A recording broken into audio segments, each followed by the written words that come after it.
Locked On Bears, your daily Chicago Bears podcast. Part of the Locked On Podcast Network, your team every day.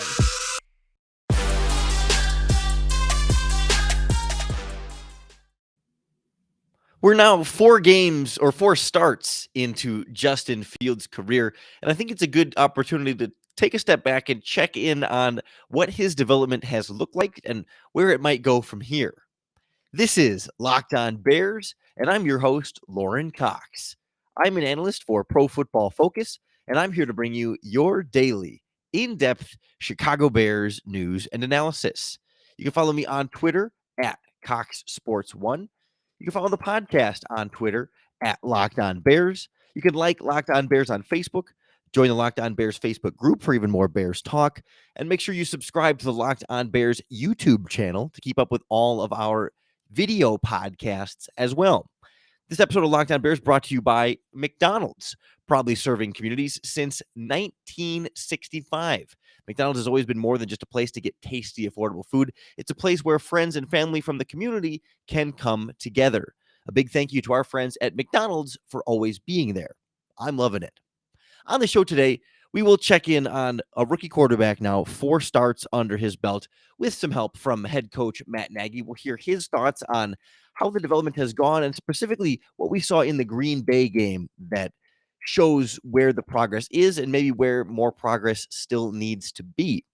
Now, those of you watching along on the Locked On Bears YouTube channel will notice I'm not in my usual setup here, different microphone, different location, different backdrop behind me. Maybe the astute audio files will notice a difference in the sound just on whatever podcast listening app you're using right now, but taking the Locked On Bears podcast on the road with me this week. So it's not my full setup, not as beautiful, not as crisp as, or as, overall, perhaps perfectly high quality as it usually is, but didn't want to leave you without a podcast, even while I'm not here on the road, especially with a topic as important as Justin Fields. But I also want to make sure that we're staying up to date on any and all Bears news. And I want to start actually with some running backs, the team bringing in for some workouts, because we saw last week Damian Williams go on the COVID-19 list on, Friday, I think, before game day. So the team didn't have enough time to bring someone in and it had to be pretty much the all Khalil Herbert show. So a little bit of Ryan Nall, a little bit of Artavis Pierce in the game, but this was all Herbert all the time, and he played great. We talked about it on yesterday's podcast. He was running hard, running fast, very explosive in the ground game, absolutely. But on Monday then, the Bears just given maybe some unknown about exactly when Damian Williams could be back. I mean, presumably he's probably vaccinated and probably won't miss much more time, but they still want to check in on all of the different options they have. So they brought in 4 running backs for workouts on Monday: Duke Johnson, Chris Thompson, TJ Logan, and CJ Maribel. Some of those names perhaps more recognizable than others. Maybe you haven't heard of any of them, but we're going to go through the 4 of them now to kind of get a sense of what exactly the Bears are looking at, because it seems to be a specific thing here, right? This is not looking at a new starting running back to replace Khalil Herbert. This is not a problem with how Khalil Herbert played and looking for some kind of boost or adjustment to that. But it is, I think, more so depth and feeling like, especially with Williams unknown at this point and Cohen still working back from his torn ACL on the physically unable to perform list, just wanted to check in on what else is out there, because Ryan Nall and Artavis Pierce evidently aren't doing it for this coaching staff, for this front office. So Duke Johnson, maybe the biggest name of the 4, started his career with the Cleveland Browns, spent some time with the Houston Texans. He's much more a receiving back than a runner out of the backfield, to the point where the Texans were just playing him at wide receiver sometimes. Extremely versatile. There's some Tariq Cohen to his game in that sense, that he really is a kind of a two-way threat there, and you can hand it off to him at wide receiver on jet sweeps. I think he was quoted at some point saying he enjoys certain aspects of playing wide receiver more than playing running back. He's not a every down guy by any means. I think over his career, he's got one game with more than 15 carries in a game. I mean, some of that's just the role and the other running backs that have been on his roster, but he's not a guy that any team has looked to as like a lead back. He's like 5'9" and under 200 pounds. So much more a potential complementary piece, but definitely more in that Cohen mold to give the Bears just something to mix in there so Khalil Herbert doesn't have to be the every down back, or depending on what's going to happen with Damian Williams. Similar kind of thing with Chris Thompson, another potential receiver out of the backfield. Spent most of his career with the Washington football team. I think like 6 or 7 years there.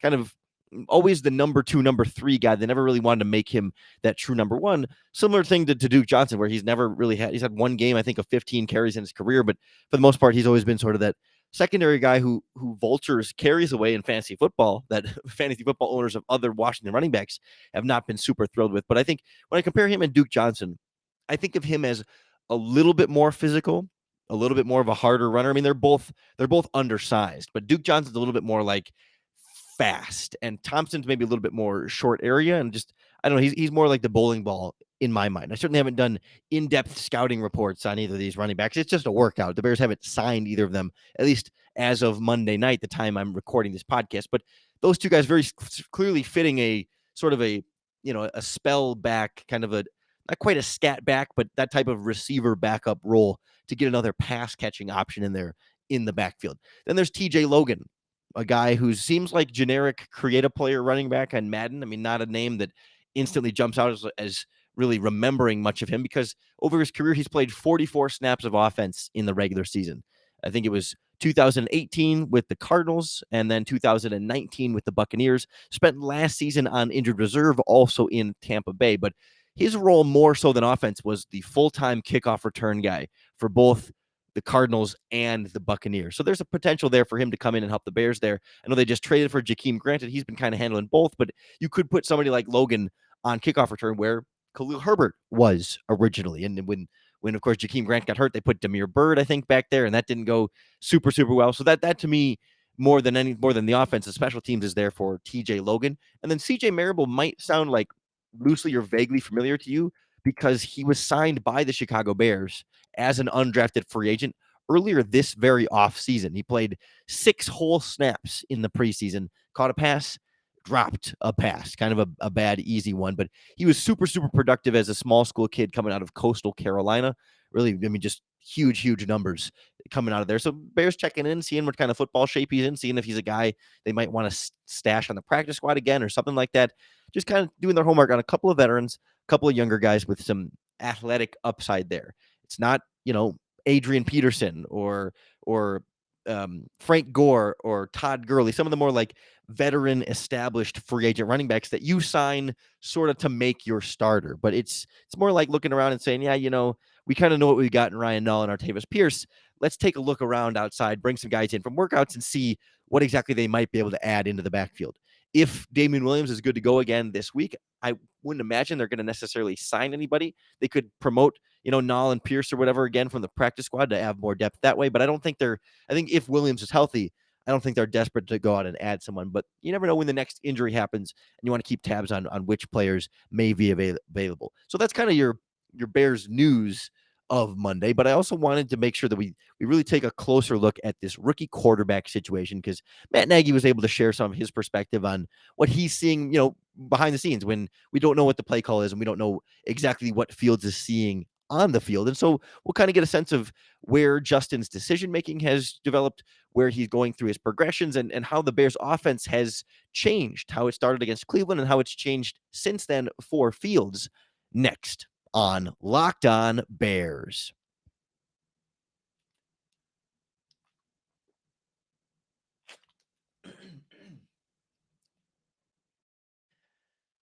This episode of Locked On Bears is brought to you by McDonald's, proudly serving communities since 1965. McDonald's has always been more than just a tasty place to get affordable food. It's a place where friends and family can reconnect, a place where classmates can meet up for a study group knowing they'll have a dependable Wi-Fi, and of course, endless supplies of French fries and McFlurries. Or win or lose, it's a place where teammates, competitors, the home team, or the away team can come to recharge. It's the place you always look forward to stopping out at a long road trip to rest your legs, refuel, get some delicious food at an affordable price for any family. So head to your local McDonald's to refuel and reconnect. Did somebody say Locked On Watch Party? I'm loving it. McDonald's.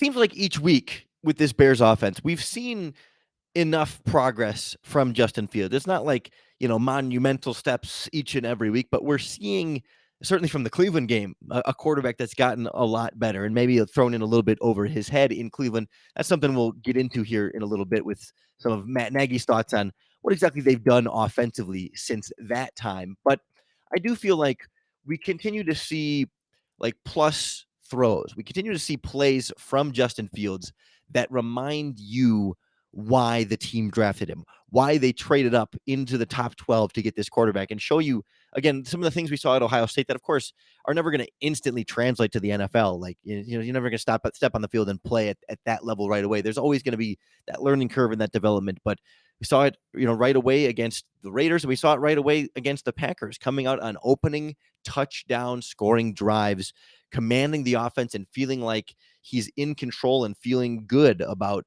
where he is within the system, and the play calling certainly adapting and growing with him as well. The offensive line getting better, the running game getting better, receivers making more and more plays. But so much of it, I think, does come down to your young quarterback not only just taking the easy little curls and flats and little dump offs here and there, but stepping up and making downfield throws in tighter windows.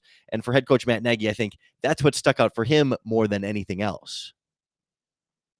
The first touchdown drive, you guys got behind the sticks there. I think it was 2nd and 14, but then hit 11 to Mooney, 20 to Robinson, and then got the PI penalty. I'm curious what, from your vantage point, was notable about that sequence of getting 3 chunks in a row there. So I put in my notes, Dan, this morning after watching it the second time that that was play 5, 6, and 7 within the drive.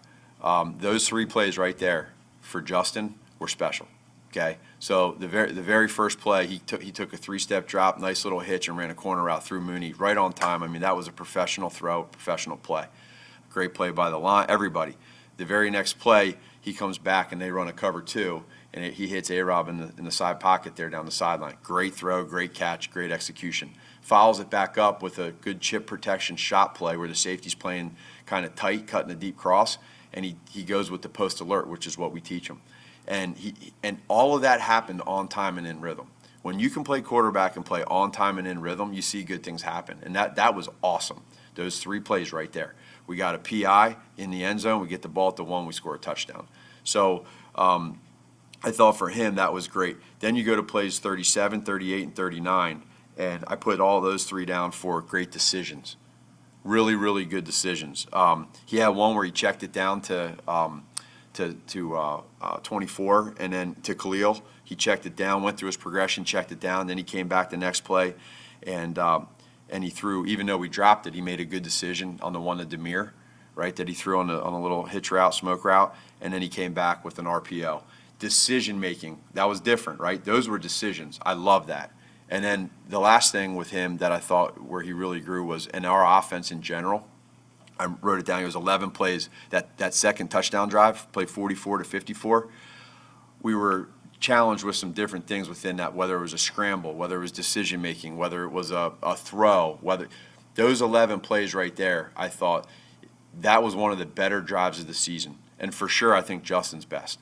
And so all of that, when you go back and you look at those plays, that's what gets you excited, is being able to see that. And now we need to do more of that. And how do we get to that? With that second touchdown drive, obviously one of the better drives of the season, but also situationally given where the game was, how right. much does that add to the That's the other part of it, is the fact that these guys, we hit that first drive of the game, which we've been good there, early on, and then we hit a little lull and we went through a couple punts for certain reasons, interception and some punts.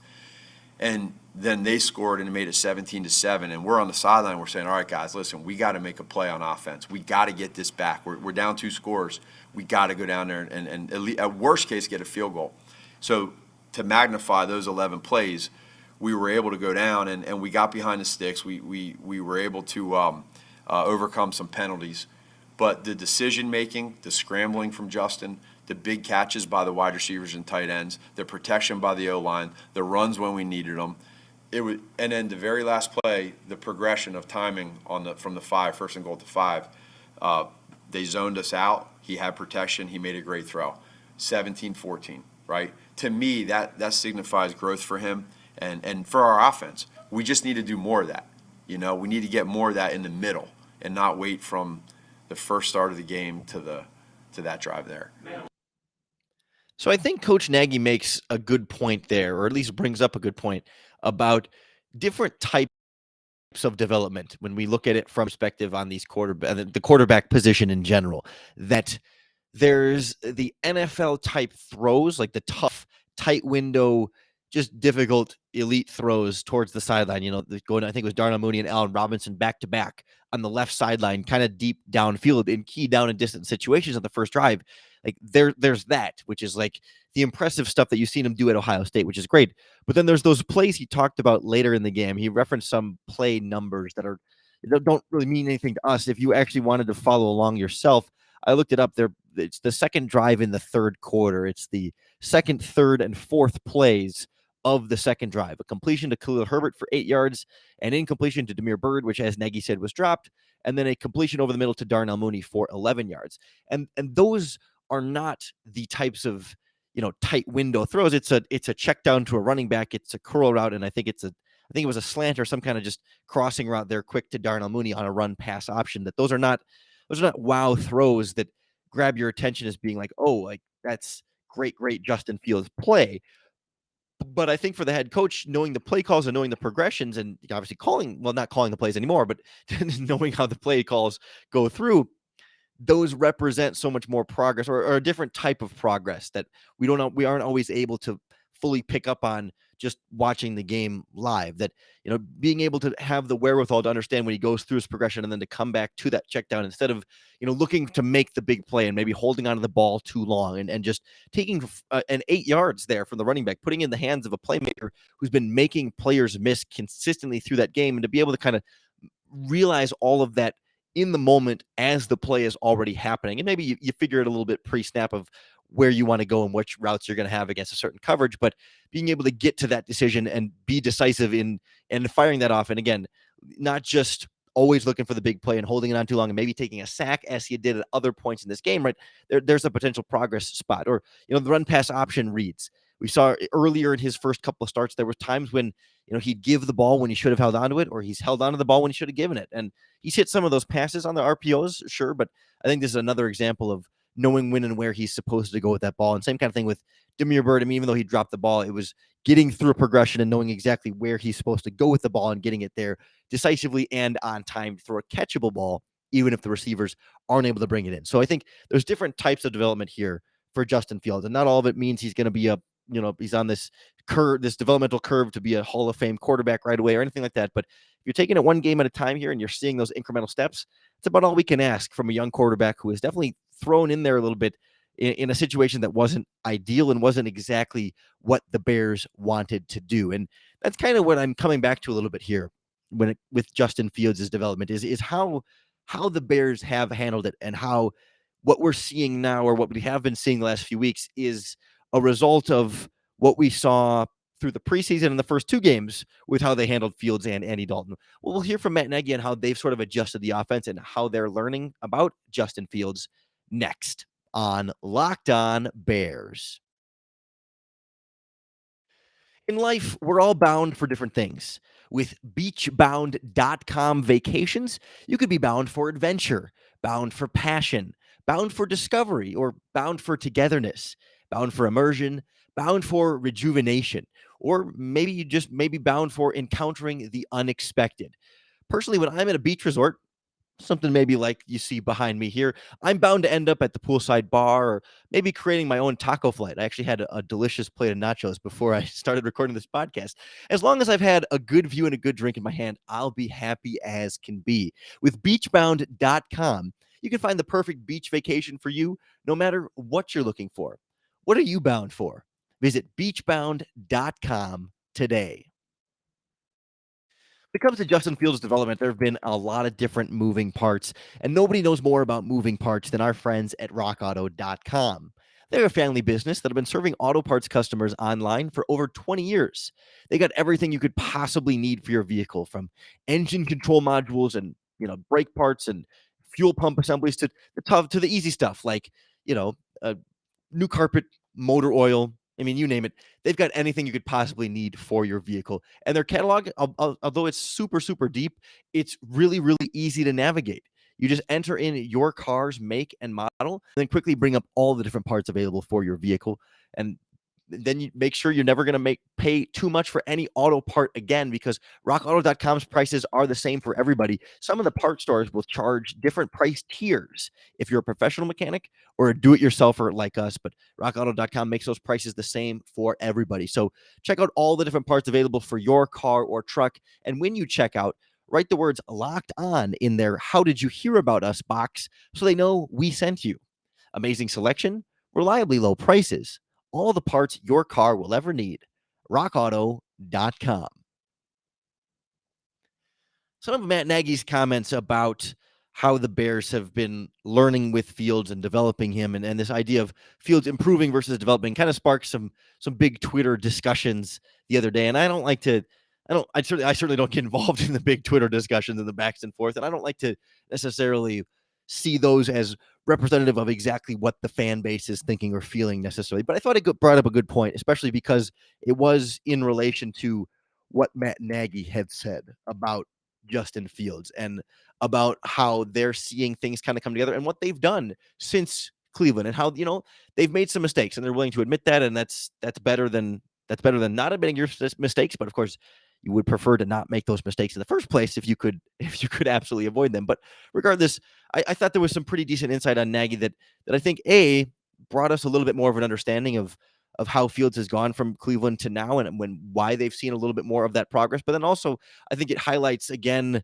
some of the poor practice they took leading up to Justin Fields' first start. And really, I think leading up to week one, leading up to the regular season, and throughout this whole process with the Andy Dalton quarterback, quote unquote, battle. I mean, of all the good things that Fields is doing, going back to the last 3 games, throwing out the Cleveland game, is there one area of progress that you feel indicates that this may take some time, but he is going to make it? Yeah, I mean, well, not just the game. I start, Mark, with the practice. I start at practice, right? How does that go? Then you take that to the game, and what I think there's concepts and progressions that he's getting through right now where he's improving. And not everybody would know that because y'all don't know all the concepts and progressions, but he's getting better at some of the concepts and progressions. I think what you're seeing is a guy that in certain moments of the game, he learns from any mistakes and he grows from any of the good plays that he makes by doing it more. There is an ability of him right now. I think what we're doing is we're finding some throws that we see he does well and within the offense. And so what we want to do is be able to do more of those. At the same point in time, we went into the Cleveland game, and I think we probably put too much on his plate mentally, decision-making wise. We've scaled back with that, and it's helped him. He's done a really good job, and that's why when you have decision-making at the quarterback position, they have so much on their plate, and as a rookie, you got to balance that.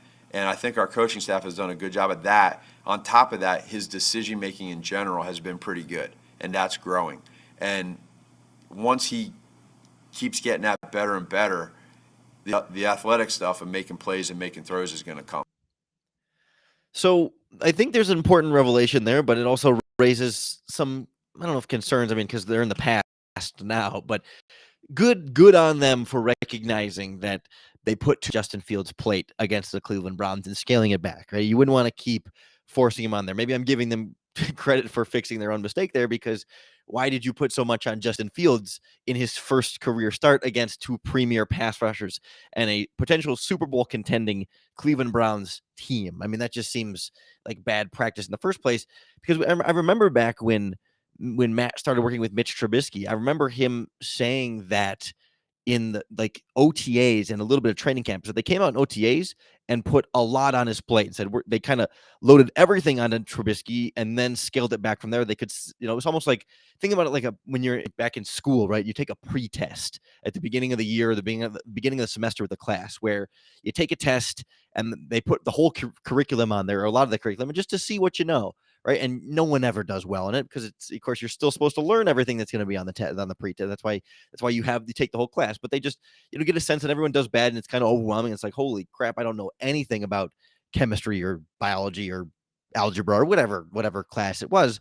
That's what it felt like with Mitch, with the way that Matt Nagy talked about it back then. It was like, okay, it's OTAs and I'm a new coach and still getting to know my quarterback. Let's throw it all out there for you, see what you can handle. And clearly you're always going to throw more at him intentionally than he can handle. Then you scale it back in practice. You work on those things. And throughout OTAs and training camp and the regular season, you add more and more on. And it felt a little bit like that's what we did against Cleveland in week 3 of the regular season, where there's wins and losses and all this counts. And you get your quarterback sacked 9 times and almost injured. I mean, all this stuff. I mean, it was just, that stands out to me right away as like, what are we doing? But more importantly, then it's like, he's still learning. One of the things he talked there, it's like we're seeing what kinds of throws Fields likes and what kind of throws he's good at, and we're going to do more of those.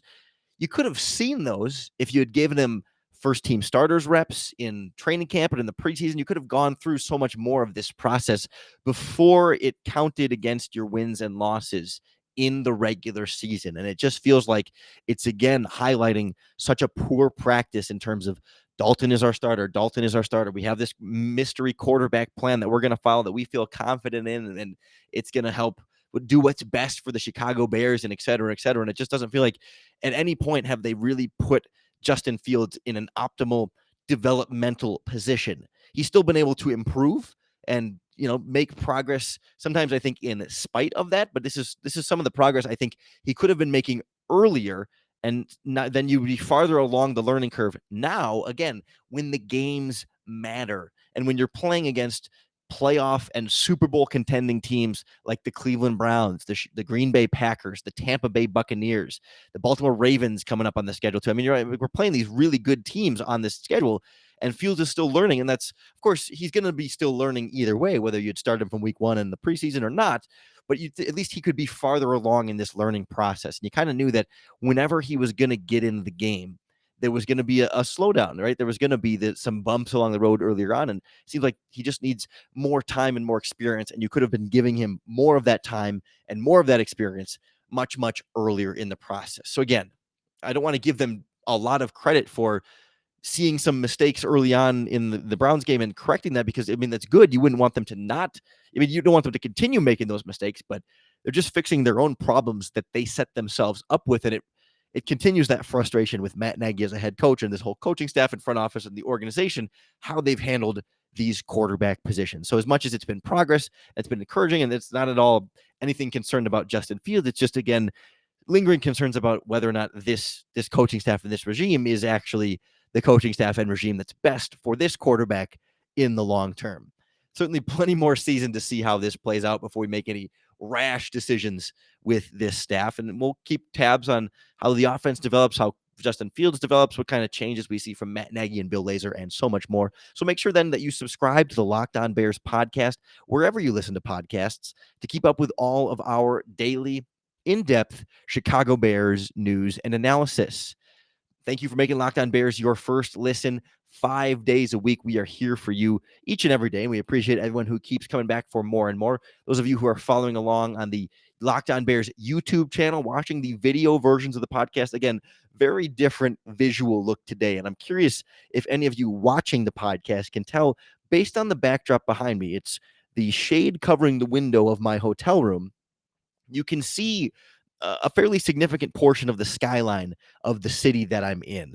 And I'm curious if anybody watching this can determine, just based on kind of a very obscured, blocked visual of some skyline, if any of the astute Locked On Bears YouTube watchers, subscribers, followers can tell. If you can tell, let me know in the comment section, and I don't have like a prize necessarily. I mean, I can maybe try and come up with something, but at the very least, a shout out. I'll give you a shout out on the podcast and on social media, on the Twitter and whatever. I mean, we'll find out something if you can tell.